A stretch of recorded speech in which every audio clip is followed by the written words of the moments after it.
ഇന്ന് രാവിലെ തന്നെ നല്ലൊരു കാലാവസ്ഥയായിരുന്നു കേട്ടോ. കാലാവസ്ഥ നല്ലതാണെങ്കിൽ പണിയെടുക്കാൻ പ്രത്യേക ഉന്മേഷമാണ്. അങ്ങനെ രാവിലെ തന്നെ ചായയൊക്കെ ഉണ്ടാക്കി.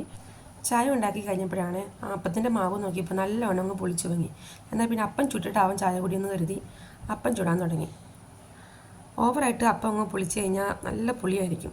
അതുകൊണ്ട് ഞാൻ നേരത്തെ തന്നെ അപ്പം ചുട്ട് വെച്ചു കേട്ടോ. അത് കഴിഞ്ഞ് ചായ കുടിക്കാമെന്ന് പറഞ്ഞ് ചായയൊക്കെ കുടിച്ച് അപ്പം ഉണ്ടാക്കി കഴിഞ്ഞു. അത് കഴിഞ്ഞ് പിന്നെ ഞാൻ അപ്പത്തിന് മുട്ടക്കറിയായിട്ട് ഉണ്ടാക്കിയത്. ഞാൻ വല്ലപ്പോഴൊക്കെ സവാള വഴറ്റി മുട്ടക്കറി വെക്കാറുള്ളൂ. കൂടുതലും ഞാൻ ഈ തേങ്ങ അരച്ച കറി വെക്കുന്നത്. ഉണ്ടാക്കാനും എളുപ്പമുണ്ട്, ടേസ്റ്റും ഉണ്ട്. പിന്നെ അപ്പം മുട്ടക്കറിയൊക്കെ ഉണ്ടാക്കി കഴിഞ്ഞ് നമ്മൾ അരി ഇട്ട് കഴിഞ്ഞിട്ട് പിന്നെ മീൻ കറി വെക്കാമെന്ന് കരുതി തലേ ദിവസം മേടിച്ച് വെച്ച മീൻ ഉണ്ടായിരുന്നേ, അത് ക്ലീൻ ചെയ്ത് വെച്ചിട്ടുണ്ടായിരുന്നു. മിക്കപ്പോഴും മുളക് ചാറാണ് മീൻ വെക്കുന്നത്. അപ്പോൾ ഇന്ന് വെറൈറ്റി ആയിട്ട് തേങ്ങ അരച്ച് വെക്കാമെന്ന് കരുതി മീൻ കറിയൊക്കെ വെച്ച് നമ്മൾ സെറ്റാക്കി. പിന്നെ 3-4 കിഴങ്ങ് അരിഞ്ഞ് വെച്ചിട്ടുണ്ടായിരുന്നേ, നമ്മളതും മെഴുക്കുവരട്ടിയൊക്കെ വെച്ചു.